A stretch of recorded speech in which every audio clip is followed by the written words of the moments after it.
Well, good evening, everybody, and welcome to this, our final event in our Hubble at 30 series of events that we've been running this week. My name is Jonathan Crass, and I am a research professor in the physics department at Notre Dame and the series coordinator for our Universe Revealed, which is this public lecture series that we run through the Department of Physics. It's great to have you with us tonight, whether it's your first time with us or whether you're a returning viewer. We've had a couple of events, as I say, already this week about the Hubble Space Telescope. If you've missed those and want to see them again, you can do that on our YouTube channel, and that's linked from our website, nduniverse.org. You can also find out more about our upcoming events we'll have during the semester, and you can sign up to our mailing list there so we can keep you up to date if you'd like to hear about those. Anyway, back to an exciting event this evening. It's my absolute pleasure tonight to welcome a very special guest who we've been trying to organize as a speaker for our Universe Revealed for a good while now. Michael Good, he is an alumnus from Notre Dame's College of Engineering. He's a US Air Force veteran. And most importantly for this evening, he is a former NASA astronaut who was part of the crew of STS-125, which was the mission to undertake the final servicing of the Hubble Space Telescope back in 2009. Mike also was part of STS-132, which was a mission in 2010 to the International Space Station. So tonight, Mike's going to give us an overview of some of his time in space, talking about Hubble, what it was like to work in orbit on a space telescope. He's also going to be answering questions from you. So you can submit questions at any time during the talk or afterwards, and I'll share a link with you of how to do that shortly. You can either do that using that link, or if you're watching in Zoom, you can use the Q&A function there. So whatever's easiest for you to do, I'll be watching all of those questions, and then we'll put them to Mike at the end of his presentation. So without more ado, Mike, over to you. And thanks very much for joining us this evening. Great. Well, thank you, Dr. Crass. I appreciate it. And good evening, everyone. My name is Michael Good, and I am a double domer and a former NASA astronaut that was blessed enough to be a part of the flight crew for this, the Final Hubble Servicing Mission back in May of 2009. So let me share my screen here with you. And I have a presentation that to go over and talk a little bit about that final mission. Looks great. Okay, cool. So as you may have heard, if you were on the last couple nights for this Hubble series, Hubble originally launched on board the Space Shuttle Discovery back in 1990. So it had its 30th anniversary in April of last year. And it's spoiler alert here, so it's still going strong, by the way. Unfortunately, COVID delayed many of our plans for a celebration. When Dr. Crass first reached out to me, as he said, this was supposed to be a campus visit, but nevertheless, we're all getting pretty good at these Zoom meetings and online gatherings by now. So I'm very honored and excited to be a part of this series of talks on Hubble. You may remember that there was a fair amount of drama surrounding this mission. This mission almost never happened. After the Columbia accident back in February of 2001, shuttle missions were only going to the International Space Station to finish the construction on that project. So if you were going to station and if something happened, something went wrong on the way up there, you could always just go hang out at the station and stay on board there and use it as a safe haven, if you will, until another rescue ship could be launched. Well, since we were going to Hubble and there was really no place to hang out, all we had was our spaceship, the Atlantis there. We needed to have our rescue ship ready to go before our launch. And so that's why you see this cool picture here with two space shuttles on the two pads down in Florida. Very unique shot, beautiful with the rainbow too. But so that's the, this picture though tells the story of what it took to actually get this Hubble mission to go. And that was that we had to have a rescue ship that was ready to come and get us if something happened. So a little history on the timing of this final mission to Hubble. The fifth servicing mission to Hubble was originally penciled in for kind of late 2005, early 2006. But in January 2004, the the administrator, NASA administrator, Sean O'Keefe at that time, canceled the mission, as well as any other future missions to Hubble. And it was due to these, the safety constraints that were imposed by the Columbia Accident Investigation Board. It was just deemed that it was too risky to go anywhere but station and where you had that safe haven. So that decision, as you can imagine, was not very popular with the media or with the science community or with the, those of us that were in NASA.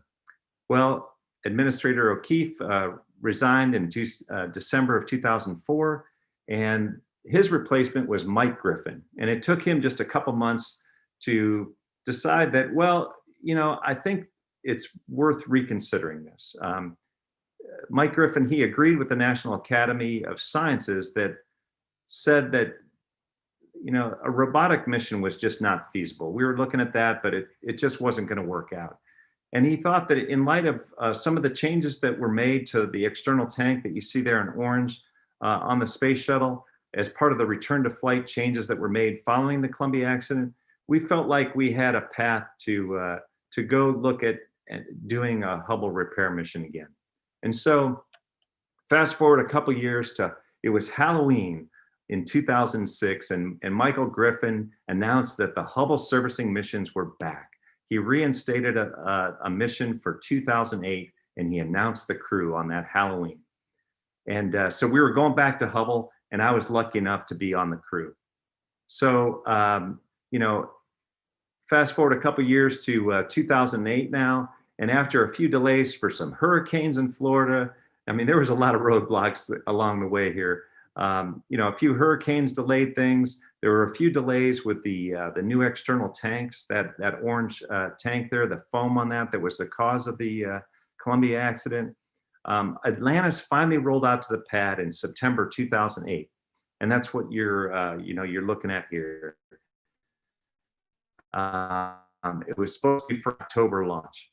Well, unfortunately, we even flew down from Houston. The crew flew down, and we did our dress rehearsal for this launch. And between the time that we went back to Houston and we were just polishing and getting the final touches on our training before we went back for launch, something happened to Hubble. Hubble experienced a failure up on orbit in its what's called the Command and Data Handling Unit, the CNDH.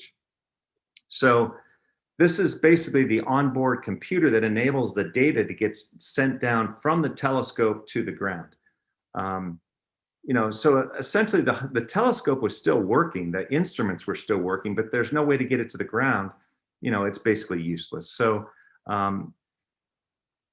even though there's two redundant strings on the CNDH unit, one of them failed, so there was still one working, but they figured, hey, this is the last time we're going. While you guys are up there, you guys should really fix this too while you're there. And so it was decided that it was important enough to delay the mission. And so the mission got pushed out to May of 2009 so that we could get ready for this added repair. So the first thing we had to do was find a new part. So this computer was pretty old, right? It was built back in before 1990. So the first thing we had to do is literally go find the old engineering unit that was on a shelf somewhere. We had to dust it off, test it, and get it ready for flight. And then as a crew, since this was going to be another EVA task, we had to train for that too. So a long introduction to explain this pretty picture of two space shuttles on the pad down in Florida. So here are the stats on Hubble Servicing Mission 4, or SM4. Now you're saying, wait, I thought this was the 5th and final servicing mission to repair Hubble. Well, the numbering got a little goofy. There was actually a 3A and a 3B mission. So this was the 5th mission, but the name of it was SM4. And as you may know, Hubble's in a 28-degree inclination orbit. So when we took off out of the Cape, we went due east and got into that 28-degree inclination orbit. And we went up to 300 nautical miles in altitude where Hubble is. The mission was about 13 days, and we ended up actually landing at Edwards Air Force Base in California due to some bad weather at the Cape. And so it was kind of a bonus. We got a couple extra days as we were waiting for that weather to get better at the Cape. And then finally, we're literally out of gas. And in this case, it means we're out of the liquid, the hydrogen and the oxygen that are used to for the fuel cells. So by this time we had to land somewhere, and so we ended up landing at Edwards Air Force Base. We traveled about 5.3 million miles and made 197 orbits around the Earth. And the meat of this mission was the 5 spacewalks, these EVAs, or extravehicular activity. And I'll go into more of that. So here's the crew. There were 7 of us, starting on the right, the commander, the pilot, the robotic arm operator / flight engineer, and then there were 4 of us spacewalkers. And we started out in this van, and then we ended up eventually taking this vehicle, the Space Shuttle Atlantis. And finally, on flight day 3, we finally see Hubble for the first time. And it starts out as we're doing our rendezvous with it and trying to catch up to it. It's really just, it looks like a star. It's just a bright light on the horizon. And as we get closer and closer, we can see it's a telescope, and we start taking pictures of it. And here it is flying over the Sahara Desert. And, for some reason, it was just because of the time of day that we launched and the inclination we were in. It just seemed like we spent a lot of time flying over the Sahara Desert on that mission. So here it is. We get a little closer, and Hubble just looks beautiful. After 19 years in space at this time, back in 2009, it really looked good. And now it's been up there over 30 years in space, and over 11 years since we serviced it, which is not bad, considering the goal on this mission was to try to get maybe 5 more years of life out of this. And so I joke that there was a 5-year warranty on the parts, but there was no warranty on the labor. So once we get closer, Megan reaches out with the robotic arm, and you can see it there. And of course, we're over the Sahara Desert again. And she grapples Hubble and brings it down into the payload bay of the shuttle, back in the back toward the tail there. And this would become our garage then. This is where we would go out and work on it over the next 5 days. So Megan brought it down and set it on this rotating ring structure at the back of the payload bay near the tail. And once in position, we could then drive 3 latches from inside the aft flight deck and secure Hubble back there. And now it was on this rotisserie, if you will. And so we could rotate it around then. Each day we were doing an EVA, we could position Hubble so that it was in the most advantageous position for what we were going to work on that day. There were doors basically in each quadrant of that lower part of the structure that we could open up and go in and work on different instruments. So depending on what we were doing that day, we would kind of spin Hubble around and have it facing us. So the meat of the Hubble mission, as I said, were these 5 back-to-back spacewalks. So that meant we went out 5 days in a row and did spacewalks. So to do that, we had 2 teams of 2. So one team did 1, 3, and 5, and then Mike Massimino and I, we were on the team that did EVAs 2 and 4. And so some of the work I would classify as scheduled maintenance. So this is like on your car, you would change the oil and rotate the tires. Well, on Hubble, that means we had to replace the gyros. And this was one of the key tasks, and one of the things that just happens to wear out on the telescope. And so there's 6 gyros total on the telescope, and we replaced all of those. And they come in what's called a rate sensing unit. So there were 3 of those, and so 2 gyros per RSU, and we replaced all of those during this mission. We also replaced the batteries, and believe it or not, there's 2 big batteries, about 500 pounds each on Hubble, but these were original equipment. So when we got there after 19 years of, think about your phone and just charging it and discharging it. Hubble's going around the Earth once every 90 minutes. So it's in sunlight, and it's charging up those batteries using the solar rays, and then it's using the batteries to power the telescope. So to me, it was just fascinating that these batteries were still working after 19 years. So we replaced both of those. And let's see, we also hung some new thermal blankets on the outside of the telescope just to protect the sensitive avionics that were inside. We also performed some upgrades. So we installed, we took with us in the payload bay a new camera and a new spectrograph. And so when we got there, we replaced those. We pulled out the old ones and we put in these new, the new instruments. And then this really improved the telescope's discovery power. And again, imagine your cell phone, and every couple years you get a new one and it's got a better camera on it. So just imagine, Hubble was designed and built to be serviced, and it was built to do this, to be able to bring up new cameras and kind of give it a refresh every few years. So that's exactly what we did. Well, and since this was the last trip to Hubble, we also tried to repair a couple of the broken instruments. So there was a broken, a failed camera and a failed spectrograph. And so we also repaired those during this mission. And so when we left, Hubble was in the best shape of its life and really at the apex of its scientific capability. So for me, just personally, the highlights of both of my missions were the spacewalks. This is what I dreamed about, putting on a spacesuit and going outside, floating over to the Hubble telescope and grabbing onto the handrails and opening up the doors and actually climbing inside and getting to work on the different instruments and equipment inside the telescope. So it's just fascinating. I remember a couple months before launch, I was literally sitting in my driveway and I watched Hubble go overhead, streaking across the night sky. And I looked up at it and I just thought, in a couple months, I'm going to be up there and I'm going to be hanging on to that thing and going across the night sky with it. So when I finally got there, and it was just an incredible experience and just really awesome to be up there and to think about what it might look like from the Earth as we went across the sky. So after getting suited up in the airlock, the first thing I did was climb onto the robotic arm. This was going to be my workstation.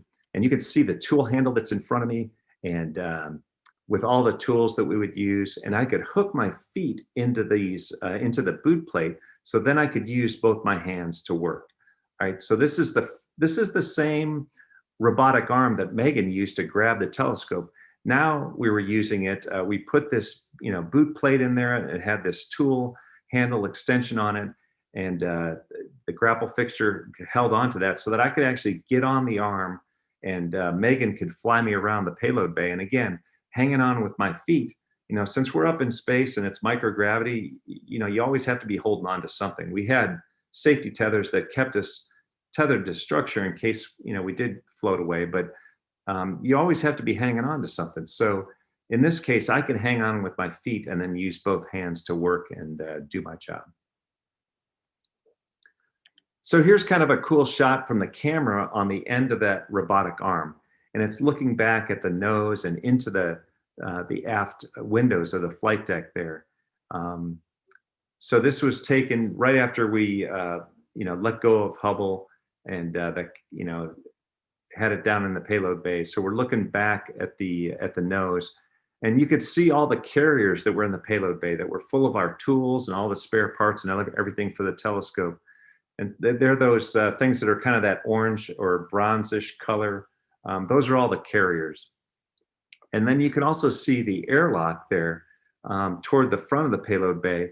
And that was the means that we had from getting from the shuttle middeck outside into the payload bay. So Massimino and I, we both got in our suits, and we got into that airlock, which is like a telephone booth. And then they shut the hatch on the middeck side, and then we let all the air out of it. And then we were able to open up the door on the opposite side and go out into the vacuum of the payload bay. So as I said, Megan could literally, fly me around on the end of this robotic arm. So here I am. She took me back to the telescope, and I've got a power tool, what we call the pistol grip tool, or PGT. It's got a pretty long extension on it, and I'm trying to loosen those bolts on the fixed head star tracker so that we could safely open up the doors and go inside.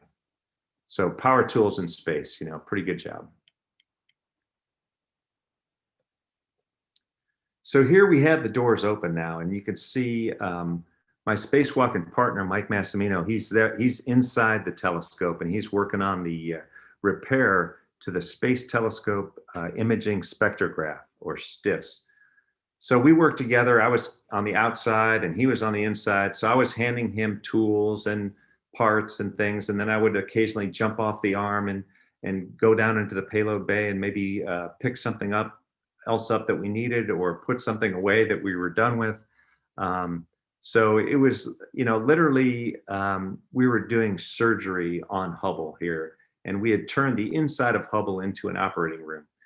This was, these kinds of repairs were never meant to be done on orbit, and it made it pretty challenging to do it when you're wearing a big spacesuit and these oven mitts for gloves.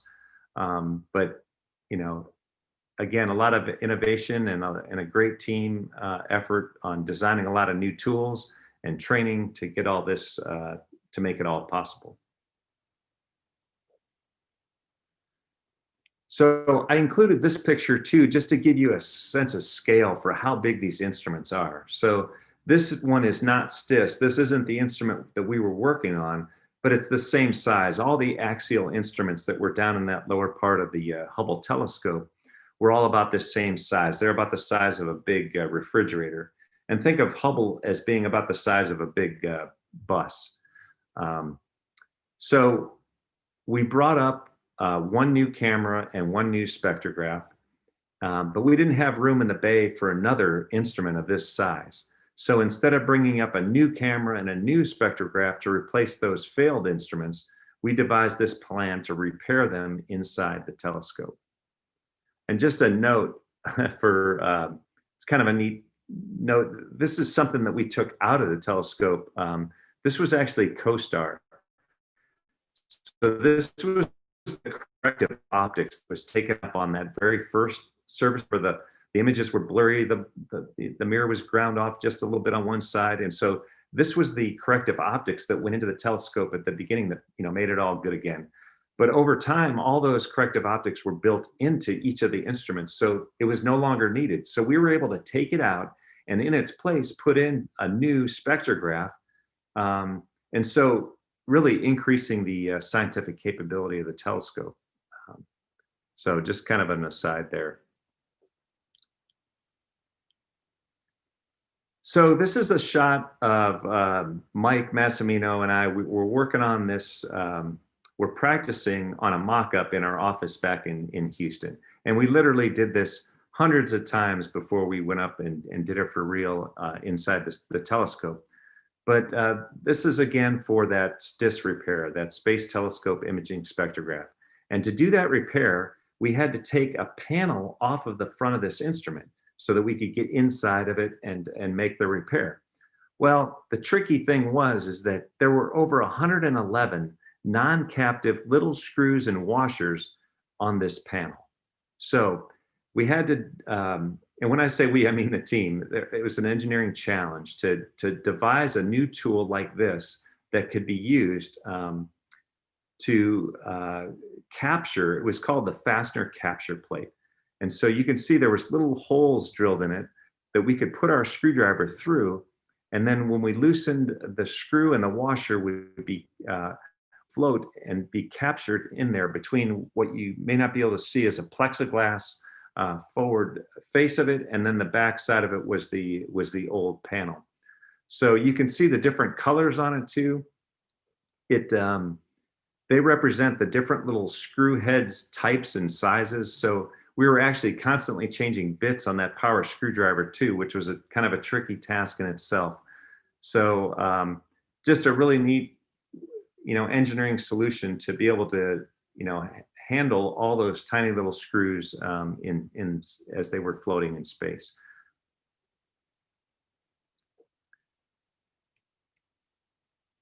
And again, normally we wouldn't do this kind of a repair on orbit. We would just take out the old one and put in the new one. So this was really, a first for this kind of a repair to be done on orbit, but we really didn't have anything to lose. This was our last trip. This was our last time we were going to be there. So the thing was already broken. We were going to try to fix it.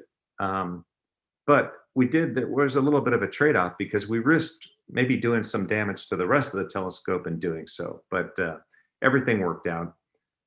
So here's what STIS looked like after we removed that cover. So now you can see into the guts of it. And our next task was to pull out one of these trays or computer cards and replace it with a new computer power card that we had brought up. And this was good, what was going to be, this was what was broken and what was going to fix this this instrument. So kind of a tricky task in itself to be pulling out this this card, and you can imagine the sharp edges that might have been on it. And we're very respectful of that, and we don't want to cut our gloves or do anything that might cause us some harm. So this is a shot of what it looked like after we removed the cover. And luckily, once we replaced the card, we didn't have to put that old cover back in and redo those 111 screws. Another tool was devised that just had two big clunky handles on it, and we could throw those levers, and it secured a new plate on the front of this instrument. So as you can see or hear in these stories, each of the spacewalks really turned out to be real nail biters. If I know the folks that were watching at home and at Goddard and at the Telescope Institute, we were probably driving them crazy. We had stuck bolts, and we had these screws, and we had handles that we had to break off, and just other crazy things. But both of these spacewalks were planned for the normal 6.5 hours, but they both ended up going about 8 hours. And at the time, they were the 5th and 8th longest spacewalks ever. So we were pretty happy when they finally let us back inside. Here you see a picture of John Grunsfeld. He's opening up the hatch to back into the mid-deck. And what you're seeing there is it's just a mass of boots and elbows and tools and everything. And believe it or not, there's 2 of us in there. Mike Massimino and I are jammed in there again in that phone booth in our spacesuits. So finally, I was able to get out of my spacesuit and come back to the middeck and rejoin the crew. I was pretty tired and hungry and thirsty, but I was pretty happy because we had successfully completed all these tasks and objectives. So, and I say I was tired and hungry and thirsty because I'd been in this suit for 8 hours outside and probably 10 hours total, just counting the time that we, got in the suit and pre-breathe and just the depress and repress cycles. So, and there was no food, and we just had a quart of water that was kind of Velcroed to our chest in a drink bag. And then we had a straw that would come up into our helmet that had a kind of a camelback type of a bite valve on it. So I could reach down with my teeth and bite that valve and drink that water. But that quart of water was all I had for about 10 hours. So it was long gone. So the first 9 days of the mission were really a sprint, but luckily we had a few extra days at the end of the mission, as I described, while we're waiting on the weather, and we could just kind of relax and enjoy the view. And I can't tell you how much fun it is just to park yourself in a window and watch the world go by at 5 miles a second, 300 miles below you. So we also had time to take some pictures, and the view from space is really just incredibly beautiful. People often ask me, what was it like?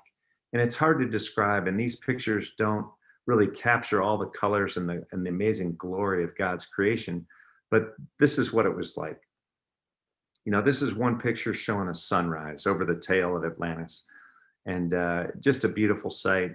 We're going around the Earth once every 90 minutes, basically. So we're seeing a sunrise and a sunset every 45 minutes, 16 sunrises and sunsets over a 24-hour period. So just beautiful. You can see as the sun pops out from behind the horizon, you can see that thin blue ribbon that's our atmosphere, and just the yellows and the reds and the oranges and just beautiful colors.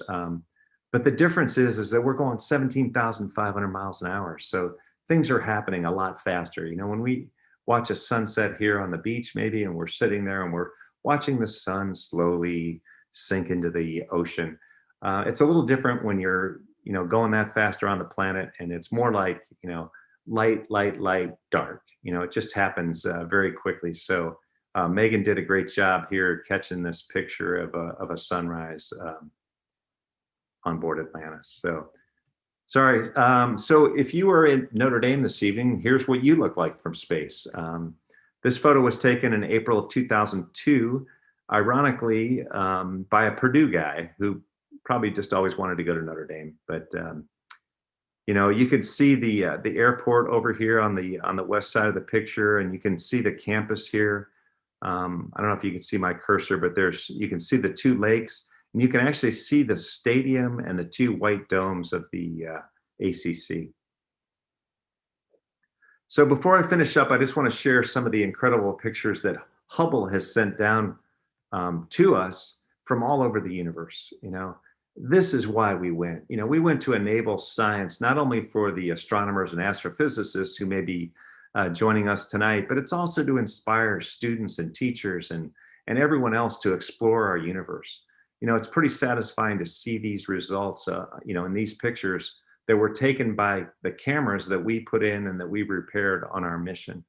So a picture like this, it really demonstrates some of the, really the reason for a space telescope is that you're above the atmosphere, you're above the fray, and you're not looking through all the dust and dirt and pollution and atmosphere. And so you get up there and everything's just crystal clear, and the stars don't twinkle in space. That's just when we look at them through the atmosphere. So you can see the different colors captured in this picture. This is one of the, this is a massive star cluster called Omega Centauri in our own Milky Way galaxy. But you can see the different colors, the reds and the oranges and the blues. And it really gives us an indication then of where those stars may be in their life cycle and what they're burning and how hot they are. So it's kind of a beautiful Jennifer show last night as well. And then finally, one more picture that's another favorite of mine. You know, this is called well, I'll get to that. But this picture was taken by going out and just looking at a very small part of the night sky. Hubble stared at this little, you know, a tiny part of the night sky, which is actually smaller than the diameter of the moon. So imagine just going out in the backyard and looking through a soda straw. And so Hubble pointed at that tiny patch, and it was a relatively dark patch of the night sky. And so with over 2,000 images of that same field were taken with Hubble's two premier cameras, the Advanced Camera for Surveys and Wide Field Camera 3. And those, again, were both cameras that we had fixed and repaired on our mission back in 2005 and 2009. And so what's unique about this picture is that these aren't stars. These are all galaxies. 5,500 galaxies in that tiny little part of the night sky, each representing millions of stars. So this is the first step of exploration, right? I mean, this is called the extreme deep field because it's looking back over 13 billion years. That's, you know, billion with a B. It's some of the first light of the universe. So it really kind of hurts my head to think about how far that light has traveled in 13 billion years at the speed of light. So it really defines infinity, or just gives us a feeling for how big the universe really is. But again, this is why we train. This is why, you know, we flew in space. It was to, you know, to enable science like this. So while I was on orbit, I had the pleasure of celebrating my 25th anniversary of my commissioning in the Air Force. And then the next day was the 25th anniversary of my graduation from Notre Dame. So pretty cool to be able to, and an honor to fly as an active duty Air Force officer and as a graduate from Notre Dame. And it was also an honor, likewise, to join you all here today and really celebrate Hubble's 30th anniversary with you. So Godspeed to you as you journey through your lives and pursue your dreams. So I'll just finish by saying that I salute you all, and that even though I appear to have the weight of the world here on my visor, I'm happy to answer any questions, Dr. Krass. So thank you. Awesome. Thank you very much, Michael. We've already got a load of questions, but just to give you a breather before we launch into them, if you do have questions, you can either submit them through the link I sent out in the chat, or you can put them in the chat, or you can use the Q&A, whatever is easiest for you. I'm keeping an eye on all of them. So I'm going to launch in at the end here. I have a good question about that picture you showed of those stars with the different colors and things. So, on Earth, we see the stars that twinkle. Can you see the colors, the reds and the blues more in space? Did you get any clarity, or does it just kind of help the telescopes? Will you kind of be able to see those different colors by eye? A little bit of both. I would say that you could see the colors better in space just because things were so much more clear and they weren't twinkling.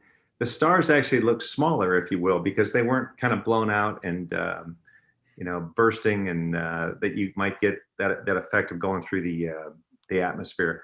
But I will say that picture was Hubble's picture, and so it didn't look that spectacular. But you could see colors even here on Earth, right? You can see Betelgeuse is reddish, and different stars have different colors. But I would say that in space you can definitely see them more clearly and see the colors better from space. Yeah, I was going to say the winter is actually a great time to go out and look at the constellation of Orion. And at the top left of it, you've got Betelgeuse, which is a red giant star coming towards the end of its life. And at the bottom right, you've got Rigel, which is a blue supergiant, which is very young. So if you go out and stare at them, you'll be able to see in that one constellation a different color. So it's something to go out in the night sky when it's not completely freezing outside like it is in South Bend. At least it's clear. So another question, a specific question. So how many hours did you actually spend sort of as an EVA as outside of the space shuttle?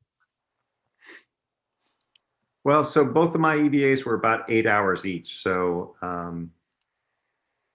as I said, they're planned for 6.5 hours, but ours went about 8 hours. Just we were trying to get some extra things done and overcoming some of the challenges. So, but a typical spacewalk is about 6.5 hours.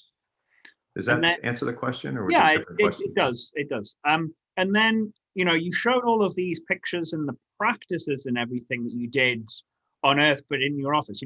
There's gravity here down on Earth.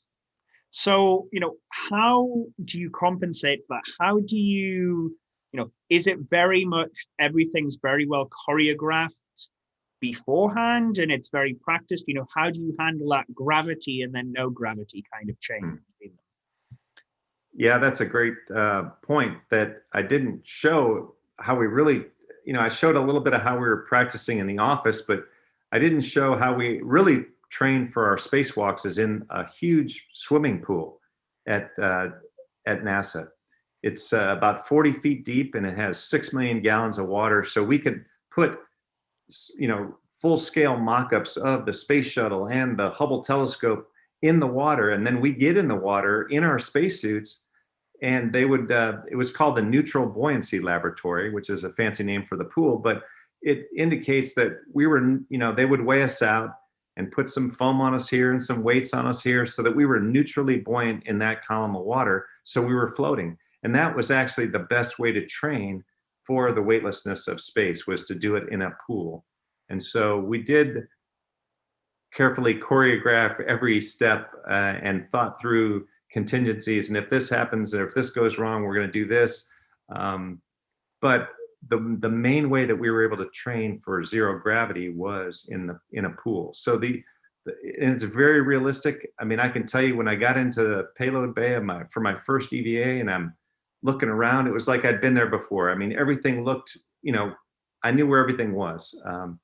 The only difference is in the pool, you see all these other divers and bubbles in the bottom of the pool, and you could go like this and you can move yourself in the pool with just the water drag. But in space, this won't do anything. And there was no divers there, so it was just the two of us outside. And there was, instead of the bottom of the pool, we had the Earth, 300 miles below us. So just incredibly beautiful. Awe was it kind of took my breath away when I first poked my head out of the airlock. Awesome. Kind of a bigger picture, so you were a Notre Dame alum in the aerospace engineering. How do you go from that to being an astronaut? Yeah, so it really started there at Notre Dame. I was a freshman, and the first flight of the space shuttle was during my freshman year. And so back in 1981. And so it's at that time, you may know, as you're trying to pick your major and pick your classes for that sophomore year, because everybody was in the freshman year of studies freshman year. So I'm like, wow, that is cool. I want to be part of this aerospace thing. That really cemented my decision. And I knew I wanted to go be a part of that. I wanted to be a part of designing airplanes and rockets and just being part of that business. And then over time, I also got involved with the Air Force ROTC program at Notre Dame. Went into the Air Force and then started flying in the Air Force. So was able to kind of eventually went to the test pilot school at the Air Force out at Edwards Air Force Base. So ultimately combining my love of engineering and flying at the test pilot school. And then so little by little, doing flight tests on the B-2 stealth bomber and other airplanes in the Air Force just, made me sort of eligible to even apply to be an astronaut. And so I started applying to be an astronaut. And, after 3 applications and 6 years, I eventually got an interview and was able to go down to NASA and go through the process, and was, really lucky enough to get selected out of, a number of candidates that would have, been great astronauts too. So that was my path. So my path was more through the Air Force and through a test pilot school. There's Air Force, there's Navy, there's Army, but then there's another kind of non-military path to go, which is more for, you could be a scientist, a doctor, an engineer, a physicist. You do have to have a technical degree, but there are many different flavors of astronauts, if you will, at NASA. Everything from medical doctors and veterinarians to astrophysicists and chemists and engineers, and it makes for a very interesting group of folks. Awesome. There's 3 sort of questions that have come in that are all related from different people. So I'll try to tackle them in one. So thinking about launch, there's a person who says he remembers at takeoff, there was a sensor that went off and there was a possibility of kind of aborting the whole takeoff. What was going through your mind at that point? And someone asked, did anything not go to plan? And sort of a linked question about takeoff is, how does it feel with all the G forces in takeoff and reentry? Do they actually hurt? Right. So, oh gosh, that brings back some crazy memories. But right.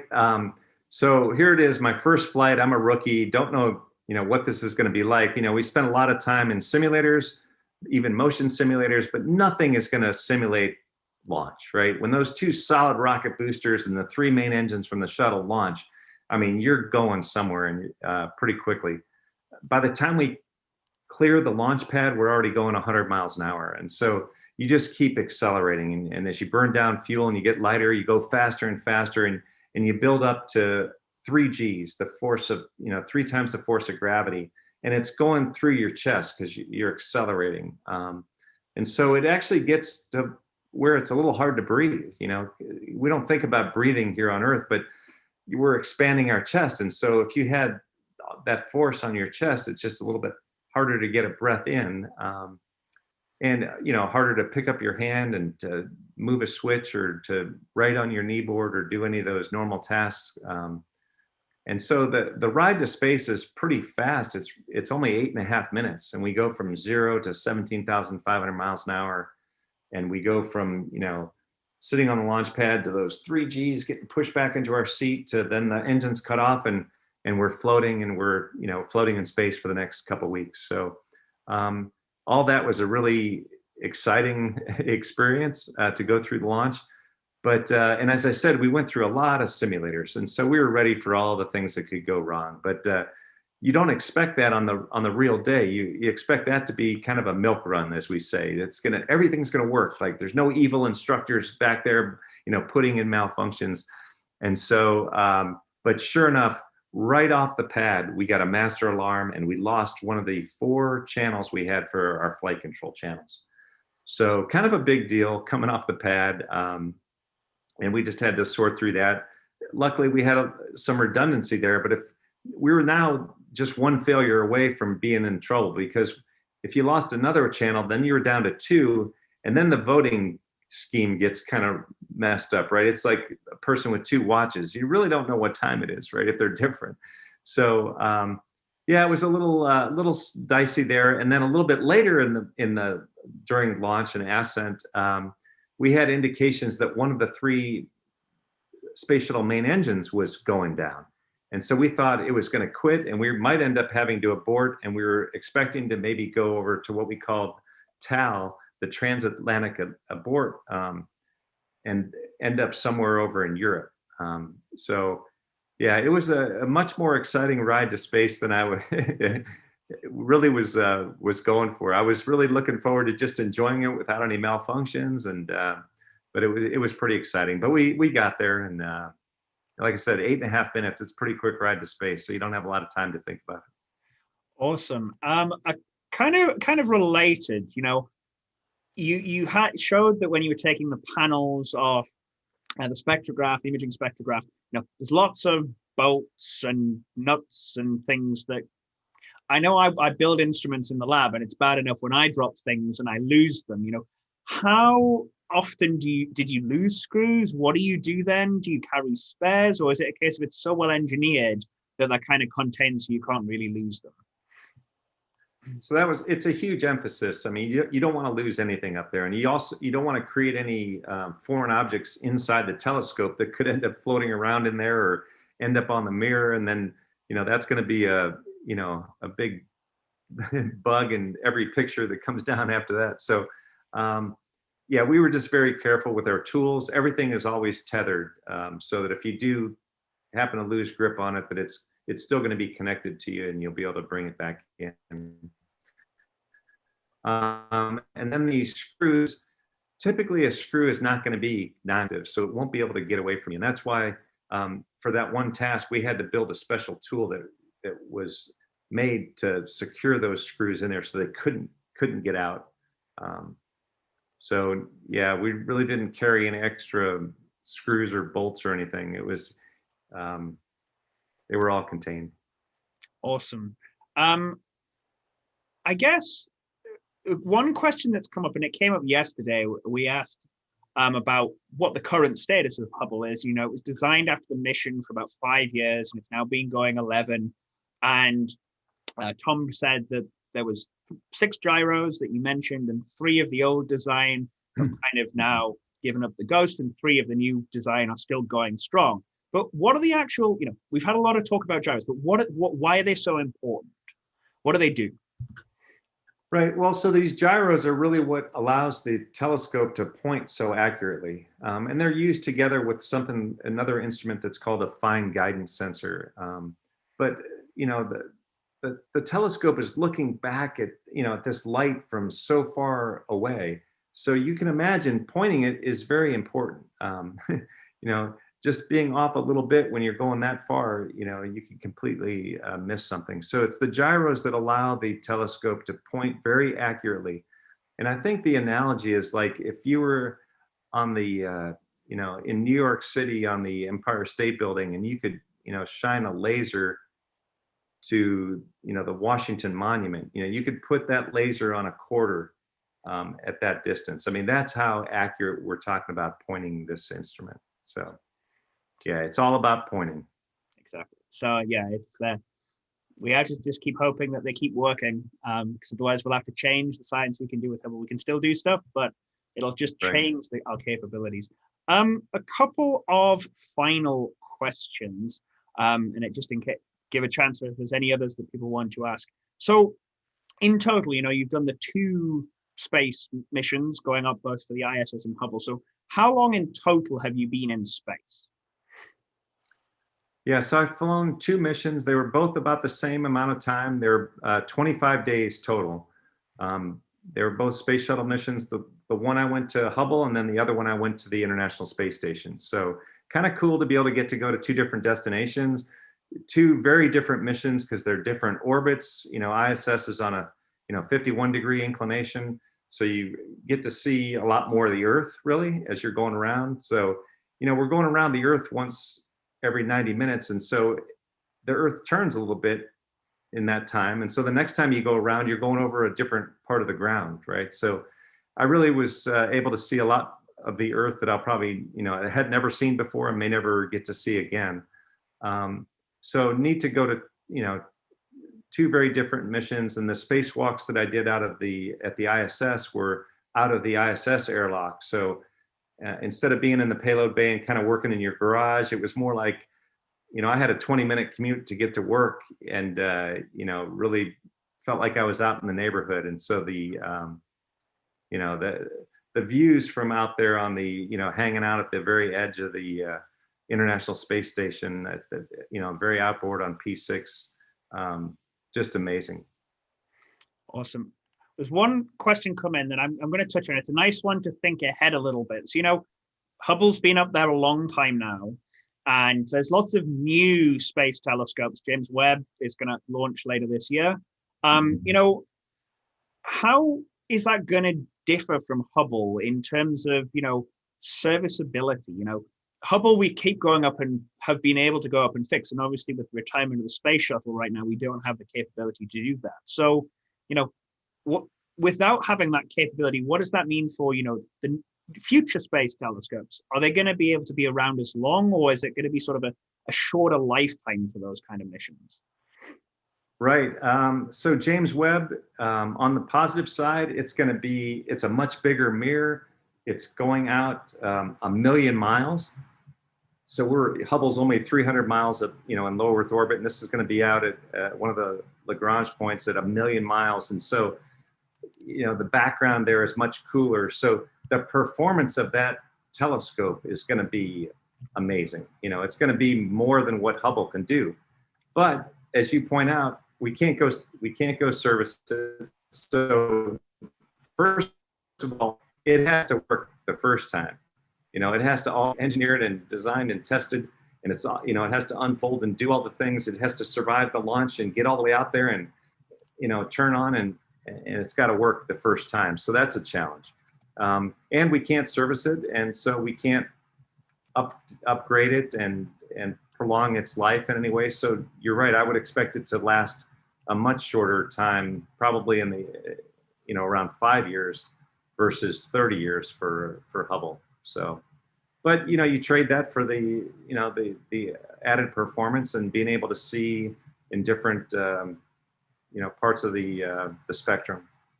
No, I think we always design and build telescopes as scientists for a specific purpose and for specific science. And James Webb science is just a little different from Hubble.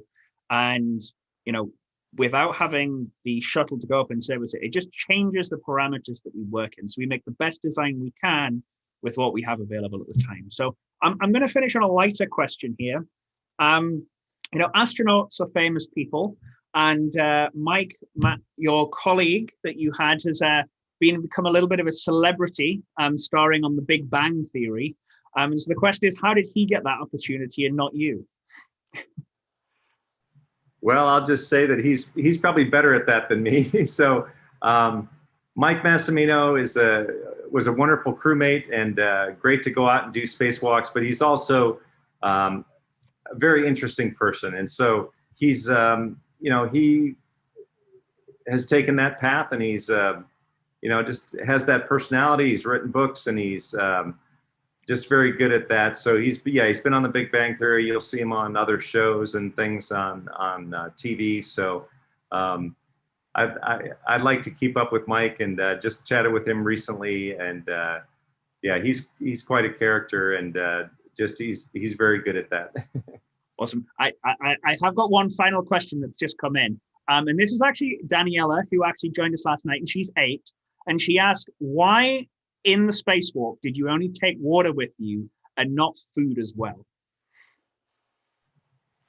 Well, that's an interesting question because, yeah, why not? Well, it's really because of the inside the spacesuit, we're just very limited with, if you had food in there, it would be very hard to eat it because, you know, your head's kind of in this helmet and bubble. And, I think they initially early on maybe looked at having some kind of bars in there, like food bars that maybe you could, but you really can't use your hand to feed yourself because there's this glass visor in between you and your mouth. So really anything you have has to be inside that suit. And then you have to remember that that's a very sensitive environment. It's 100% oxygen. And so you don't want to have, you wouldn't necessarily want to have other fluids in there other than water floating. If they got loose and were floating around, they could get in your eyes. And so it's really a safety concern and just making sure that the suit keeps working well. On top of the fact that you're in a spacesuit and you can't scratch your nose or put anything in your mouth. It has to be inside that suit. I was going to say, I can imagine if you've got like an itchy nose, it would be the most annoying thing ever, not being able to scratch it. So anyway, I think we'll leave it there for this evening. If you want to go back and watch this again, the recording of tonight's talk, it'll be on YouTube under our Universe Revealed channel later this evening or tomorrow. And if you want to look at some of our other Hubble talks or some of the other ones we've done online, you can view them on the YouTube channel as well. Don't forget, you can find out about our upcoming events on our website, nduniverse.org, and sign up to our mailing list then. I just want to say, Mike, a huge thank you for joining us this evening and the fantastic insights and pictures and unique perspective that you're able to bring to Hubble. Thank you for everyone who else has joined us this evening. And we'll be back in a few weeks. We'll be doing some events during the semester, and we're trying to figure out the schedule for those at the moment. But thank you, everyone, for joining us. Thanks again, Mike. Stay safe out there, and bye-bye for now. So nice to see everybody. Thank you.